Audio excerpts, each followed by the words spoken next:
Seber. Alhamdulillah ketemu kembali di ngobrol di Kampung Seber, yang pada siang hari ini ada tamu dari Perkumpulan Lingkar Jogja. Selamat siang Mas Agus. Kebetulan beliau adalah fasilitator nasional yang selama satu minggu mendampingi kader Kelurahan Tangguh Bencana di Kelurahan Gedok untuk memberikan ilmu-ilmu tentang kebencanaan, Mas Agus. Ilmu kebencanaan yang mudah-mudahan menjadi salah satu penguatan bagi teman-teman di kader Kelurahan Tangguh Bencana di Kelurahan Gedok. Dan terima kasih Mas Agus sudah kerso meluangkan waktu sebentar untuk ngobrol, untuk memberikan sedikit atau dua dikit lah nanti bagaimana tentang pemahaman kebencanaan, dan mudah-mudahan ini nanti memberikan gambaran ke masyarakat. Sebenarnya Mas Agus itu asalnya dari mana, gitu ya, asalnya dari mana, terus selama ini berkecimpung di dunia atau apa ya, berkecimpung di bidang kebencanaan itu sampai sejauh mana? Monggo Mas Agus. Ya, mungkin. Selamat siang. Saya mungkin akan memperkenalkan diri, Pak. Kalau kota kelahiran saya di Kediri, cuman selama ini aktivitas kita di Jogja karena saya ada di lembaga perkumpulan lingkar yang banyak bergerak di sektor edukasi kebencanaan. Kalau masalah pengalaman mungkin selama ini yang sering saya lakukan pendampingan di kelurahan atau desa tangguh bencana, baik dari programnya BNPB ya, pemerintah pusat maupun dari permintaan daerah gitu. Memang selama proses-proses itu juga kita banyak menemui hal baru ataupun inovasi baru tentang bagaimana mengelola ketangguhan di masyarakat. Memang acuannya kan sebenarnya kan kalau kita ngomong kebencanaan itu kan memang yang lebih terdampak itu kan sebenarnya kan masyarakat, terutama masyarakat di lingkup unit kecilnya itu di desa ataupun kelurahan gitu. Hingga makanya pemerintah mulai dengan adanya peraturan nomor 24 tahun 2017 itu kita mulai berperspektif bahwa bagaimana kita mengelola atau mengurangi risiko bencana terhadap masyarakat gitu. Kalau selama ini kan kita lebih ke respon.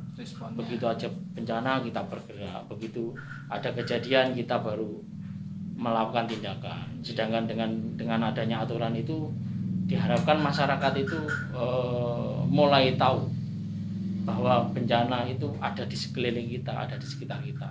Jadi tinggal bagaimana kita belajar tentang manajemen tentang bencana. Selain di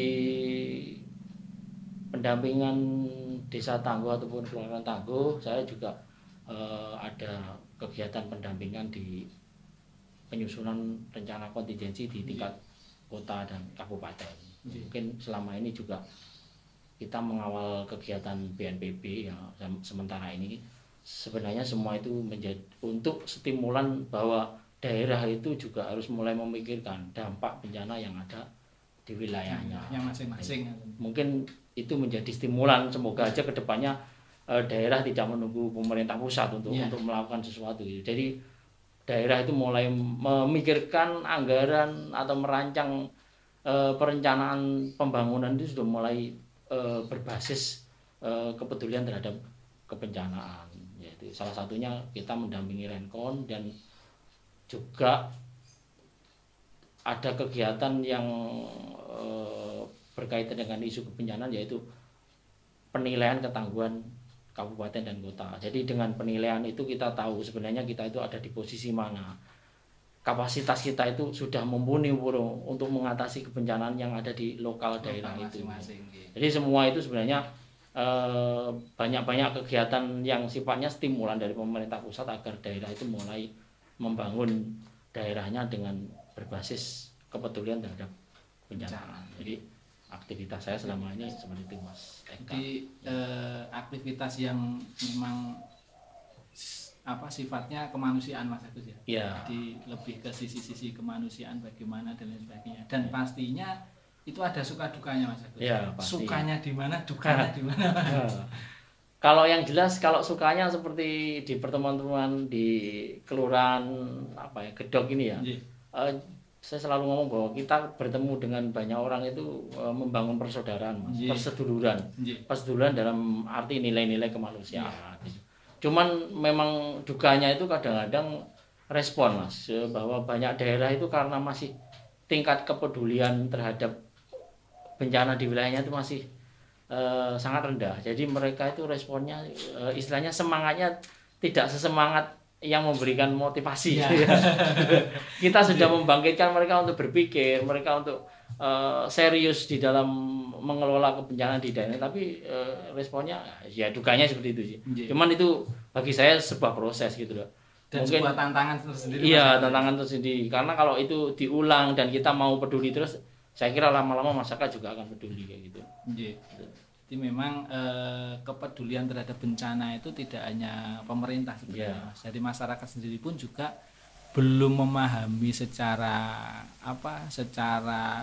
detail atau secara mendalam bahwa potensi bencana itu kan pasti ada dalam sisi atau dalam kondisi sebuah daerah yang aman sekalipun itu kan potensi bencana itu ada. Kalau kemarin sempat mengikuti apa yang disampaikan Mas Agus bahwasanya masyarakat sering tidak menyadari bahwa apa yang mereka lakukan dari pola dan perilaku mereka di keseharian itu sebenarnya bisa menjadi munculnya dampak bencana itu sendiri. Nah, ini kira-kira menurut Mas Agus bagaimana sih sebenarnya sampai saat ini secara global ya, tingkat kesadaran masyarakat sendiri dalam hal mungkin kesiapsiagaan bencana nih, Mas? Kalau sementara sebenarnya kan kalau kita ngomong pengetahuan tentang kebencanaan di Indonesia itu kan memang daerah yang sangat rawan bencana. Ya. Istilahnya dari semua ancaman bencana yang secara internasional itu kita hampir punya semuanya semua. Ada ya. Dari gunung api, tsunami, gempa bumi sampai banjir dan bencana-bencana yang ikutan yang lainnya itu kita punya semua sebenarnya. Sehingga sebenarnya potensi untuk mereka sadar itu seharusnya lebih tinggi. Lebih tinggi. Cuman kan kenyataannya memang karena seperti tadi saya ngomong bahwa sebelum muncul peraturan pemerintah itu memang dulu itu sifatnya respon, Mas. Jadi semua serba pemerintah harus bertanggung jawab untuk menangani kebencanaan. Akhirnya kan karena sifat masyarakat yang seperti itu akhirnya mereka cenderung menunggu, Mas. Tidak mau melakukan sendiri. Ya. Setelah itu mungkin dari beberapa pengalaman itu masyarakat semakin sadar. Memang di sebuah daerah memang dibutuhkan kalau bisa dikatakan motivator atau penggerak yang mampu menggugah masyarakatnya untuk mulai peduli bahwa bencana ini bukan urusan hanya pemerintah tapi juga masyarakat, dunia usaha, atau kalau pentahelik itu sampai bagaimana dunia akademis juga mulai berpikir, dunia media membackup untuk memberitakan, sehingga semua itu terlibat di dalam perannya di dalam masing-masing elemennya gitu loh. Dia mempunyai peran masing-masing sesuai dengan bidang masing-masing. Intinya seperti itu. Atau mungkin begini, Mas. Secara tidak langsung atau mungkin tanpa disadari juga sebenarnya kan kita itu punya semangat yang namanya gotong royong ya. Atau memang sudah mulai terkikisnya sifat gotong royong itu sehingga menjadikan pemerintah akhirnya berpikir untuk membuat stimulan-stimulan. Akhirnya mengembalikan konsep gotong royong. Kan kalau dulu ada apa sedikit masyarakat udah geruduk guyub rukun, tapi sekarang kan mikir, Mas, kalau enggak komunitas ini, wah, aku tinggal menikmati. Atau mungkin ada, menurut Mas Agus loh ini, apa memang ada benar-benar terjadi sih sebenarnya sebuah pergeseran dari gotong royong ini? Kalau kebetulan kan saya di luar aktivitas di kayak kebencanaan itu saya juga beberapa kali terlibat penelitian tentang pemetaan masyarakat. Itu baik di Jawa maupun luar Jawa. Mungkin kalau sementara ini itu kan kita melihatnya biasanya yang angkuh individual tidak mau ke nilai gotong royong itu kan di perkotaan. Tapi sekarang itu di desa itu juga sudah mulai mungkin mulai menurun nilai-nilai gotong royong, karena orang itu sekarang sudah menghitung segala kegiatan itu dengan nominal. Kalau dulu kan istilahnya ada tetangga mau bangun apa itu kan tanpa disuruh mereka datang gotong royong ikut ngapain dia meskipun tidak 100% hilang, masih ada. Cuman ada.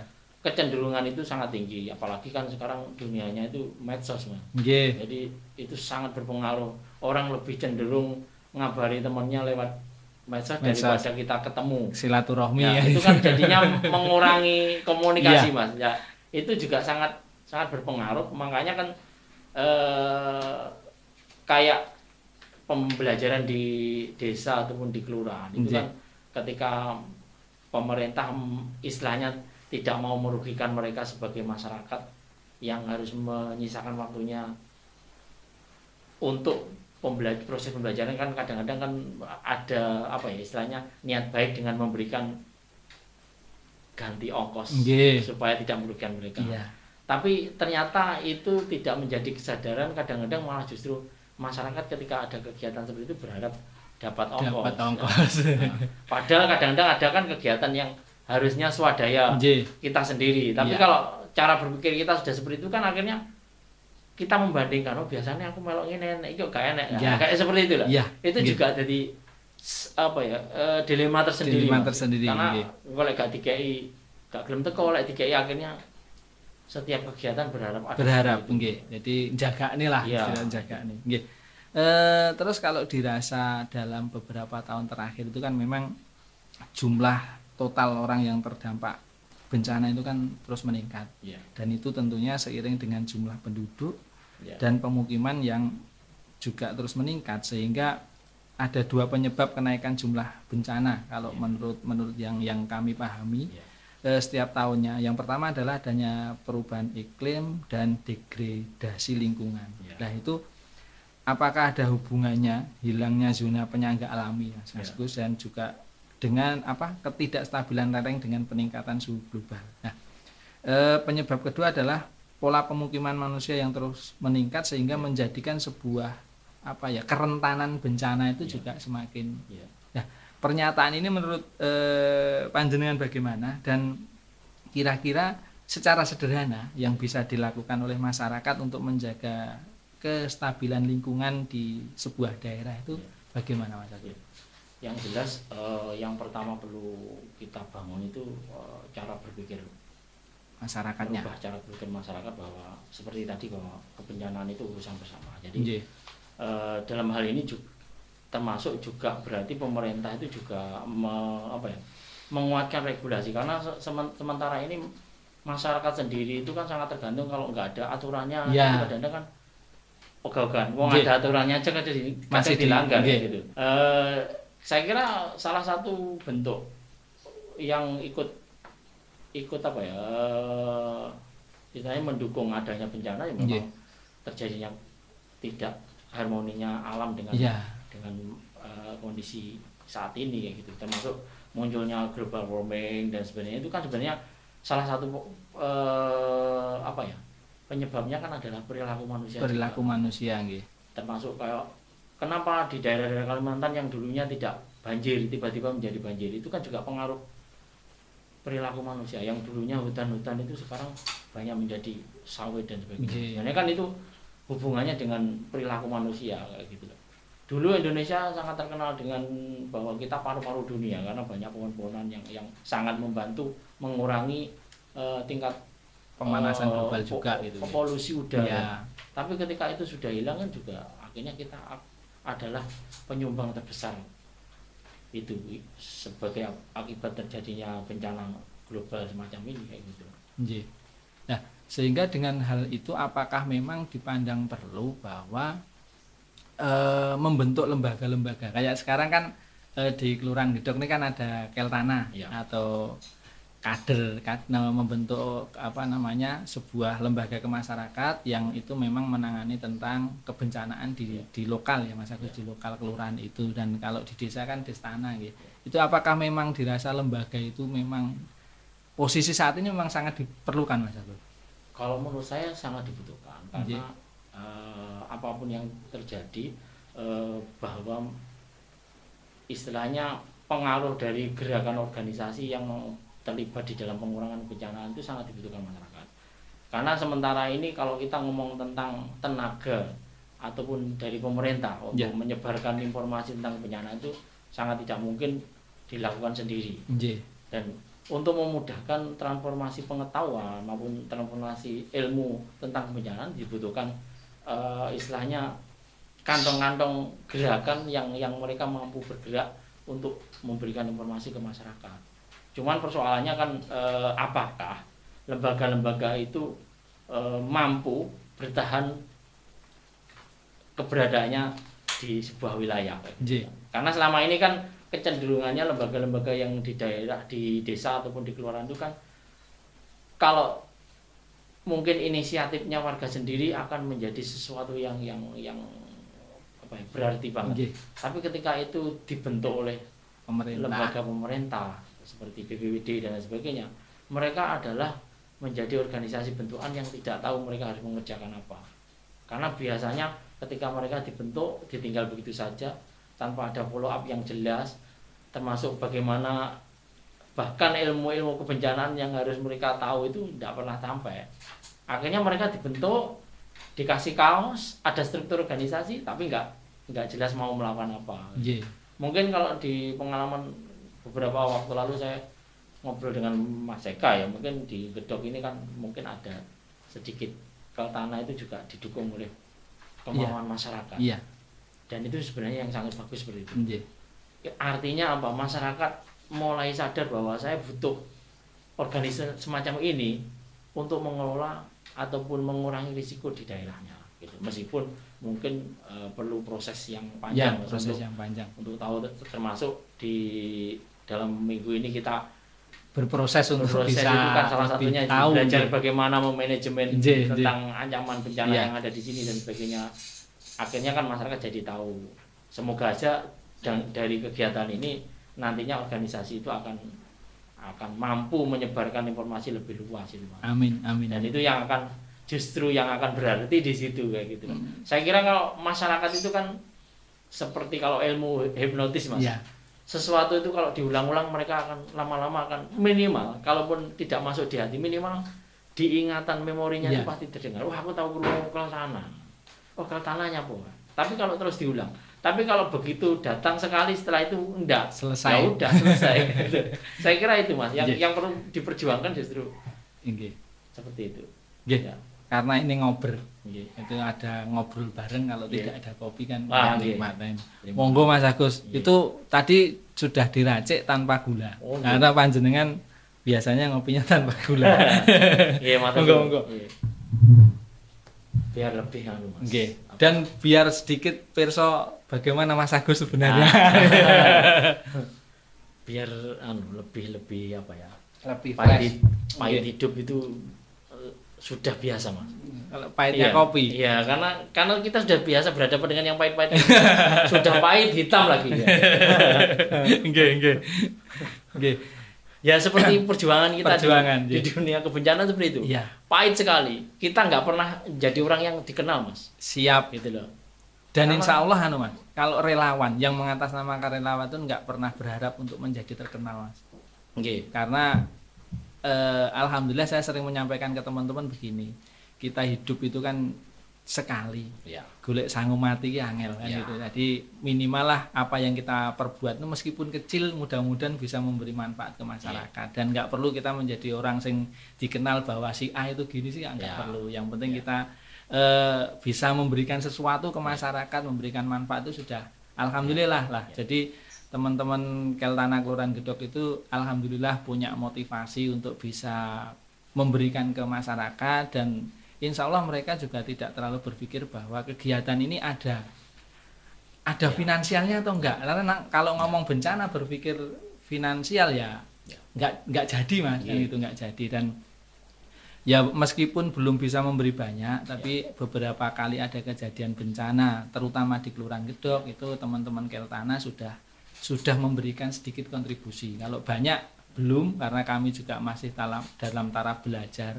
Dan mudah-mudahan penyampaian kita atau selama 1 minggu ini didampingi Mas Agus itu kami akan memiliki sesuatu yang lebih dibandingkan yang lalu. Nah, dan ini mudah-mudahan memberi manfaat ke masyarakat. Jadi memang sinergitas Mas Agus, sinergitas di Keltana itu karena kami juga terdiri dari beberapa lembaga yang ada. Jadi Kami ada dari Posyandu, dari ada Kelurahan Siaga, dari BKM, dari unsur LPMK, RT RW, terus Karang Taruna, itu kita masukkan semua di unsur unsur Keltana ini, sehingga untuk fungsi penyampaian informasi itu insya Allah akan lebih bisa membumi lah istilahnya, lebih bisa membumi. Dan memang kalau kendala di lapangan bagaimana itu banyak, karena menyadarkan masyarakat seperti yang Mas Agus sampaikan tadi itu tidak butuh sekali dua kali, kita harus tahu situasi juga, karena terkadang ngomongnya bencana di hadapan teman-teman yang belum begitu respect itu enaknya ya dicemooh. Nah itu kan juga kadang ya enek sing pah ngene kok kan gitu ya, modelnya rada ceklek lah gitu. Tapi alhamdulillah dengan 1 minggu ini dan kita lihat dari sisi kehadiran mereka, saya sangat terima kasih dengan teman-teman juga dan juga Mas Agus, istilahnya karena memang kapasitas di situ giring teman-teman untuk bisa asik mengikuti kegiatan itu matur suwun sangat Mas Agus. Jadi ilmunya sangat bermanfaat bagi kami. Dan mungkin dari apa yang sudah dilakukan teman-teman memang kadang terkendala dari sisi sinergitas, terutama dari sisi penganggaran dan lain sebagainya. Dan kami alhamdulillah di Keltana Gedok ini perhatian dari lembaga kelurahan, dari teman-teman lembaga yang lain yang ada di kelurahan itu juga sangat luar biasa. Jadi kadang tanpa ada uang pun kalau itu terkait dengan kebencanaan, teman-teman Keltana siap untuk terjun ke lapangan. Jadi tapi untuk biaya-biaya itu kan tetap bisa dikondisikan, karena kami bisa menjalin komunikasi dengan beberapa pengusaha di lingkungan Gedok untuk bisa membantu. Katakanlah harus ada ini, kami harus bagaimana, bisa nggak membantu, itu sedikit banyak sudah mulai terkondisi Mas Agus. Lah mungkin poinnya kalau selama 1 minggu ini mungkin yang ingin kami tahu bagaimana sih sebenarnya kesan Mas Agus ke teman-teman, terus bagaimana kami selama ini, ki jane cah-cah pinter apa ora, orang-orang ini bagaimana menerima ilmu dari panjenengan. Kan pengalaman dari panjenengan sebagai fasilitator nasional kan secara umum kan mungkin wah neng kono ada kendala gini, di Gedok ada kendala ini, dan ini biar nanti menjadi evaluasi kami Mas. Monggo. Artinya gini, sebelum masuk ke persoalan itu sebenarnya kan yang perlu kita pahamkan bahwa kenapa masyarakat itu perlu, entah itu bentuknya organisasi, entah itu forum atau apa, untuk mengelola ataupun bagaimana kita menggerakkan pengurangan risiko bencana di wilayahnya. Karena ada atau tidaknya lembaga, dalam artian kayak BPBD atau pemerintah, kalau di wilayah itu memang punya ancaman bencana pasti akan terjadi Mas. Gitu. Apakah kita harus nunggu ada bencana dulu baru bergerak? Gitu. Jadi intinya situ. Jadi masyarakat harus mulai sadar bahwa kita perlu organisasi di wilayah kita itu karena kita memang harus bergerak. Karena nyata kita punya ancaman itu. Makanya kan kita ada kajian resiko dan sebagainya yang di situ akan muncul ancaman-ancaman di daerah Gedok ini apa saja sih. Gitu. Kalau saya kira kalau nggak ada ancaman kan untuk apa kan gitu. Makanya karena kita punya ancaman, makanya itu perlu itu. Dan ya mungkin kalau kita juga dibutuhkan orang-orang seperti Mas Eka ya, yang mau menggerakkan, mau istilahnya kalau wong Jawa iki mbuh kudu apa ya istilahnya torok ya. Beli ya. Tapi dengan etos semangat bahwa kita perlu melakukan itu, mungkin lama-lama kan pemerintah desa pun kelurahan akan juga malu tuh kalau pemerintah kelurahan gak ngapa-ngapain, sedangkan masyarakat sudah mulai bergerak gitu. Makanya terus akhirnya kan ada banyak support ya, mungkin dari dunia usaha maupun dari pemerintah kelurahan itu mulai mau peduli ya gitu. Entah itu sejual 2 jual, tapi mereka akan menjadi sinergis yang bagus gitu loh.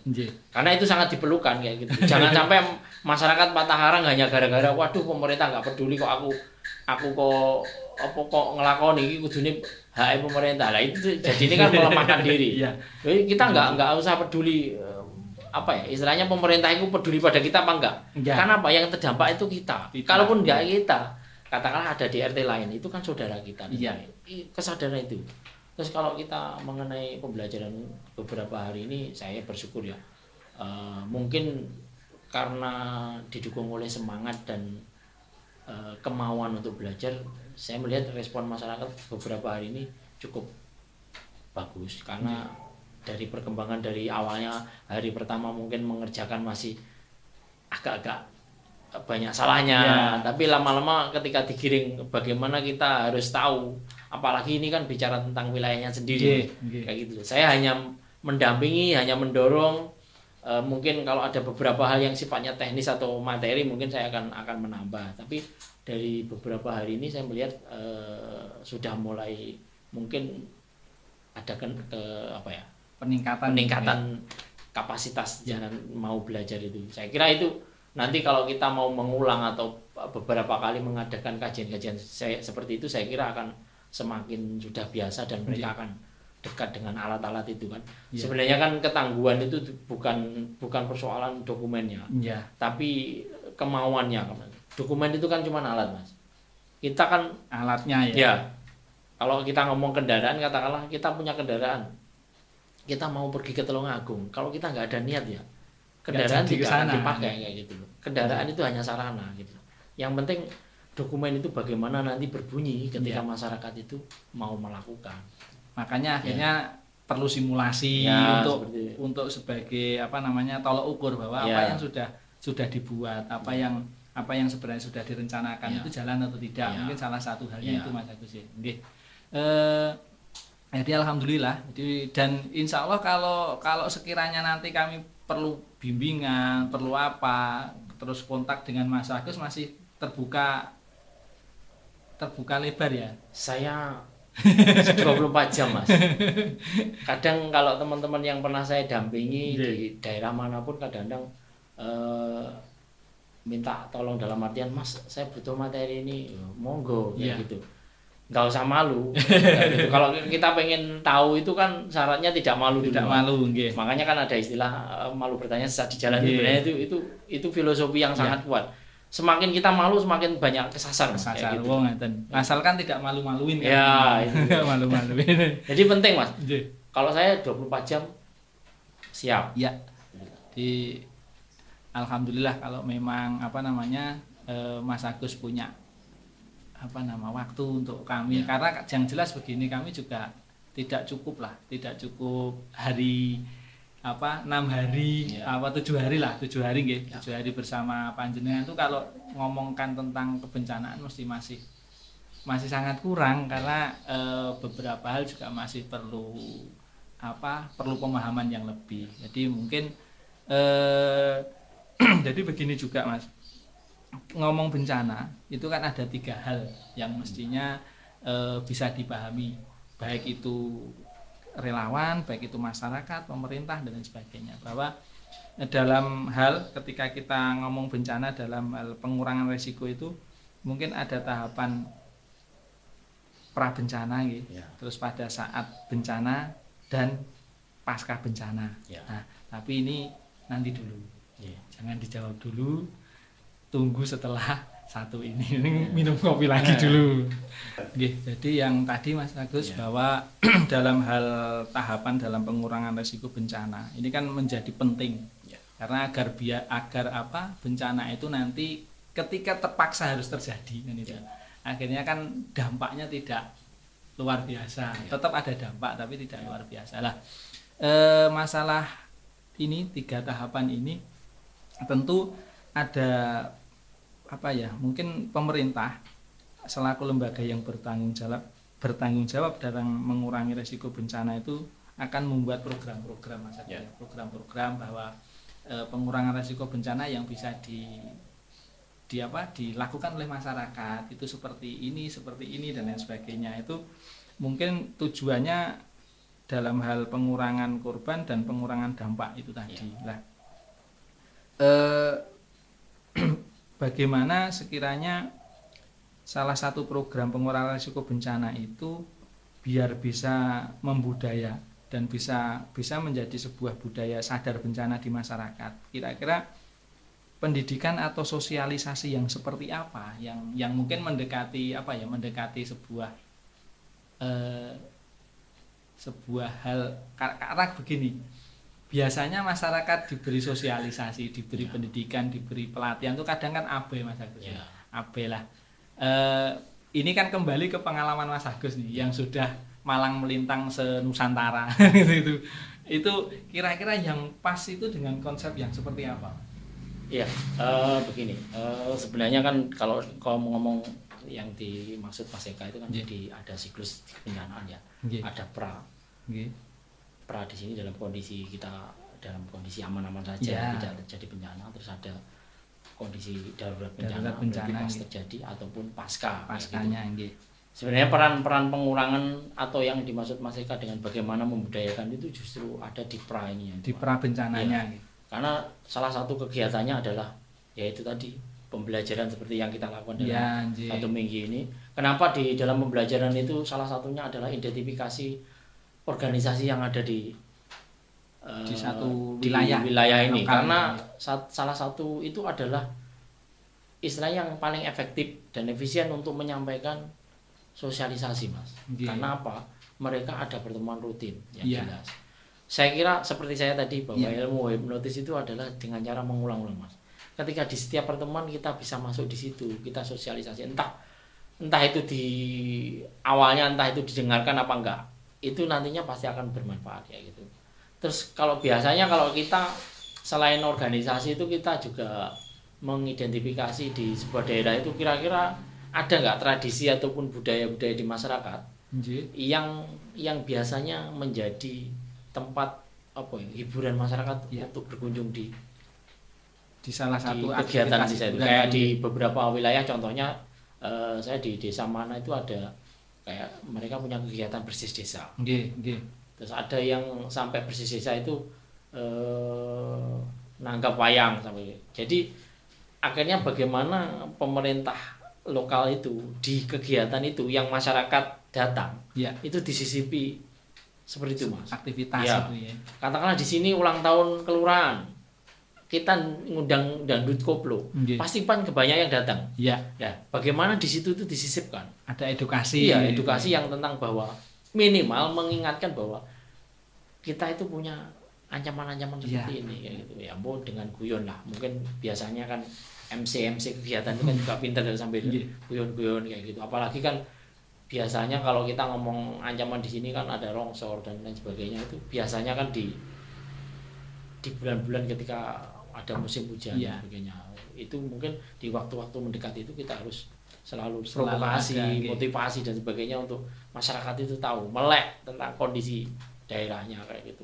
Makanya kenapa kita di kegiatan itu juga menuliskan sejarah bencana yang ada. Itu salah satunya juga pengingat kita itu diam-diam itu punya ancaman seperti ini, meskipun korbannya nggak sampai gitu. Kita nggak pernah minta korban menjadi lebih besar, Mas. Tapi kan ketika kita punya ancaman, tidak menutup kemungkinan ancaman itu akan menjadi besar ketika kita tanpa sadar perilaku kita sangat, kalau tadi Mas Eka ngomong bahwa mengganggu ekosistem, mengganggu harmonisasi dengan alam, itu akan juga menjadi bencana yang lebih besar.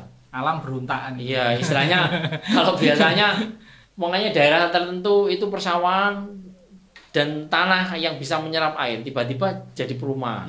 Itu sudah mengurangi berapa persen resapan air. Itu kan nggak pernah disadari oleh manusia. Ya ngerti ini enak omah, tuku dan sebagainya. Terus jalan-jalan di desa mulai banyak yang diaspal. Itu kan juga resapannya sudah mulai berkurang. Nah, perilaku itu kadang-kadang tanpa disadari. Makanya kalau kita lihat di berita itu tiba-tiba daerah mana yang tahun-tahun sebelumnya itu nggak pernah terjadi banjir, tiba-tiba beritanya banjir. Kayak dulu di mana? Bondowoso itu di Ijen tiba-tiba longsor sebegitu besarnya.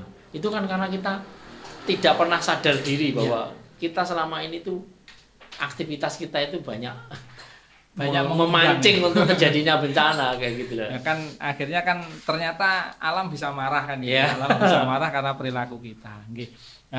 Terus dari beberapa hari ini atau 1 minggu ini didampingi Mas Agus, akhirnya kami menyadari bahwa di Kelurahan Gedok itu memang ada potensi.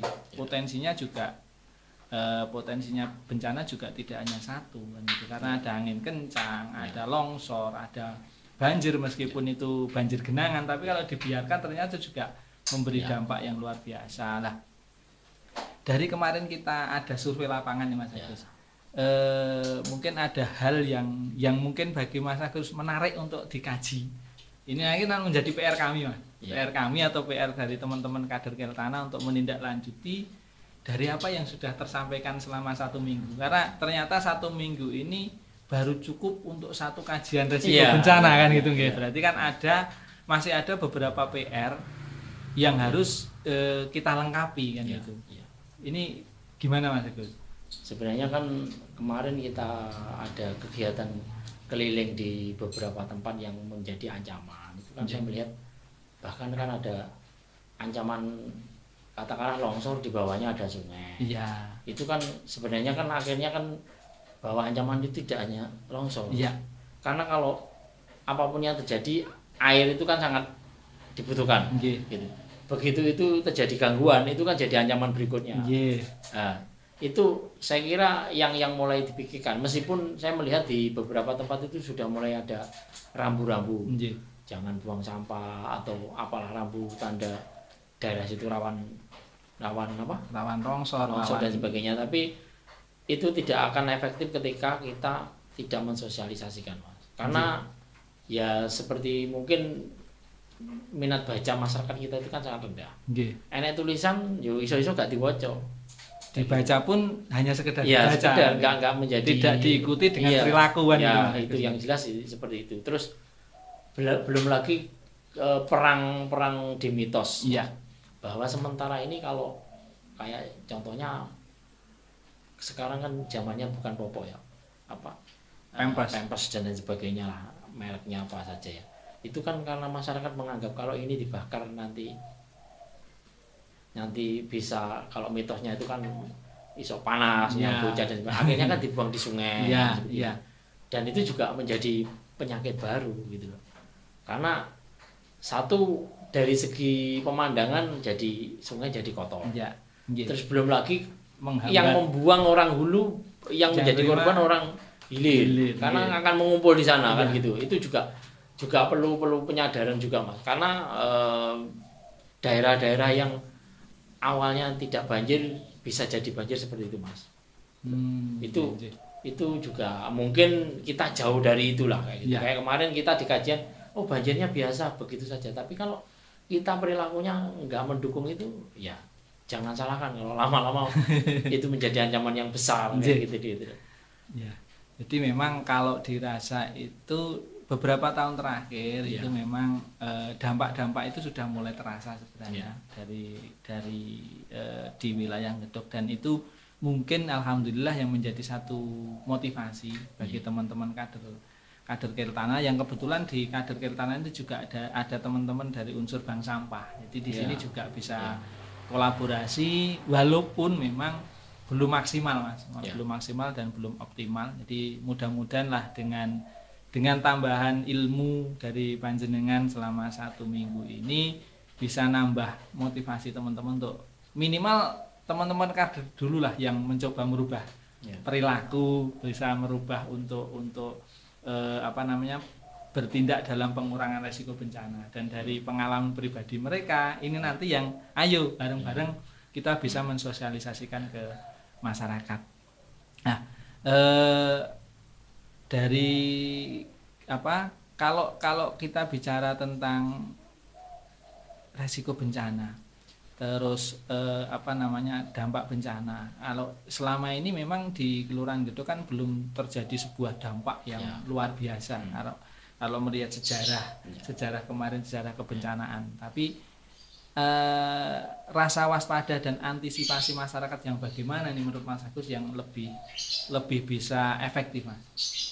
Yang jelas kan kalau kita ngomong longsor, kan kemarin kita kunjungan itu kan di bantaran sungai ternyata kan di atasnya banyak rumah. Nah, itu kan kalau dia memiliki potensi yang minimal pernah ada, kayak terjadi retakan dan sebagainya, itu kan tidak menutup kemungkinan bahwa di rumah-rumah yang lain bisa seperti itu, dengan ancaman yang mungkin muncul kayak gitu.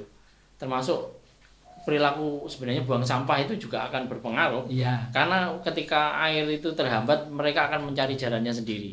Dan kalau jalannya itu mengarah ke menggerogoti tanah yang di bawah bantaran itu, nanti dia akan turun. Karena di bawahnya kan akan yang istilahnya wong Jawa ngerong. Iya. Lah sing ngerong nggak ada penyangganya, tanah itu akan turun. Jadi dan kalau di atasnya ada rumah, iya, tinggal nunggu waktu iya, kan gitu. Jadi secara prinsip bahwa memang kembali ke perilaku masyarakat yang memang harus mulai menyadarkan diri sendiri, akhirnya harus sadar diri bahwa perilaku-perilaku yang selama ini lebih pada menyakiti bumi. Kalau orang relawan kan dia menyakiti bumi, akhirnya bumi akan berontak kan seperti itu.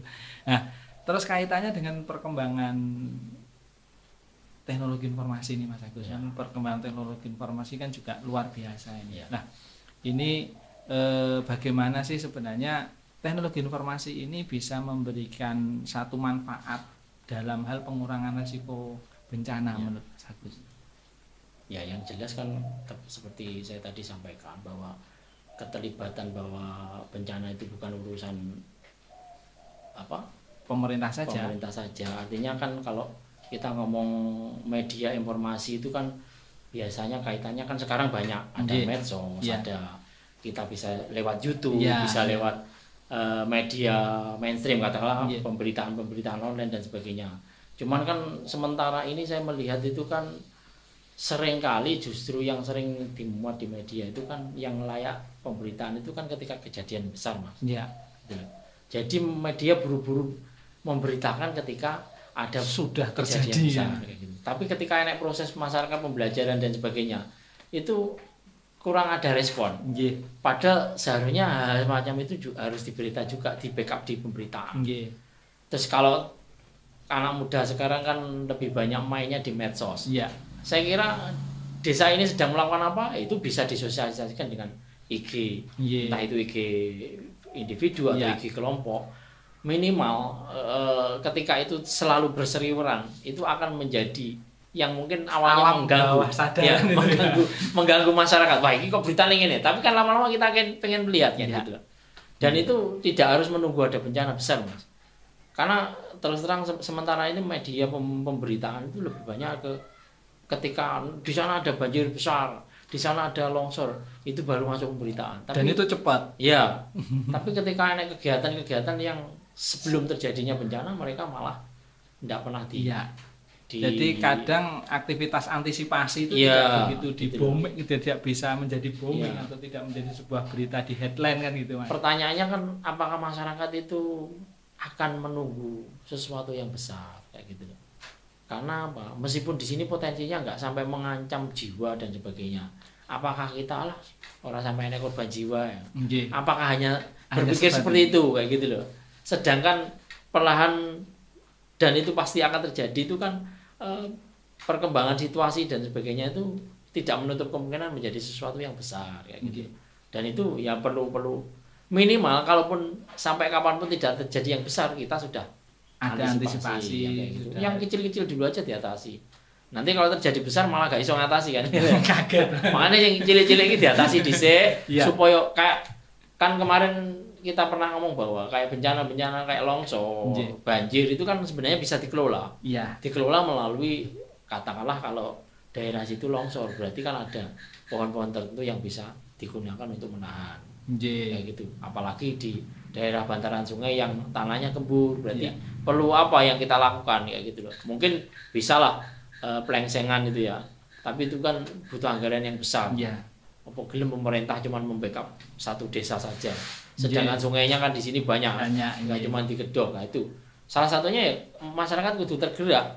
Jangan menunggu ada contoh rumah yang longsor ke bawah kayak gitu. Terus baru waduh kayak gitu kan. Jangan kita pernah menyesal gitu. Itu saya kira itu Mas ya. Jadi secara prinsip bahwa pemberdayaan masyarakat itu sangat penting dan harus dilakukan, dan dari pemberdayaan itu nanti yang menjadikan kekuatan tersendiri dalam hal pengurangan dan penguatan dari pengurangan resiko bencana dan penguatan kapasitas masyarakat dalam penanganan bencana. Jadi kalau dari apa yang disampaikan Mas Agus mungkin nanti atau pada akhirnya begini, ayo berdaya untuk mampu mengatasi kebencanaan di wilayah lokalan kita sendiri. Terus pemerintah nanti hadir itu kan karena pemerintah yang diurusi wakeh tuh Mas, nggak enak gedok tok kan gitu. Nah kalau di gedok sudah bisa berdaya, terus mungkin nanti di wilayah lain sudah, di wilayah yang sudah, itu mungkin pemerintah sendiri pun juga akan lebih mudah dalam memanage kan begitu, karena yo Mas yo gur telung kecamatan di wilayah kota, tapi resiko bencananya kan juga luar biasa kalau dikumpulkan jadi satu kan begitu. Nah mungkin matur suwun ini Mas Agus sudah meluangkan waktu, dan harapan kami memang nanti tidak hanya berhenti di sini komunikasi kami dari Keltana Kelurahan Gedok kepada Mas Agus. Kami harapkan nanti tetap bisa kami kulaan ilmu lah, kulaan ilmu bagaimana nanti ketika ada kesulitan dan sebagainya akan kami selalu mengupayakan untuk berkomunikasi.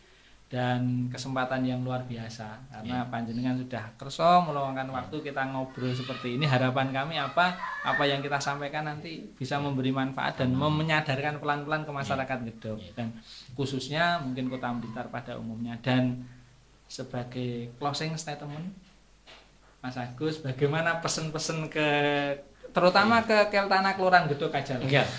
Syukur-syukur bisa bermanfaat bagi yang lain. Mas, kalau saya melihat mungkin di Gedok ini sudah punya Mas Eka itu harusnya sangat beruntung, karena banyak yang lain Mas, tidak hanya saya sebenarnya. Minimal ada komandannya, teman-teman yang bisa memotivator, karena begini, motivasi dan menjadi motor penggerak. Karena gini Mas, apapun yang terjadi itu organisasi itu, makanya kenapa kemarin menyusun organisasi itu kita dibatasi hanya beberapa bidang.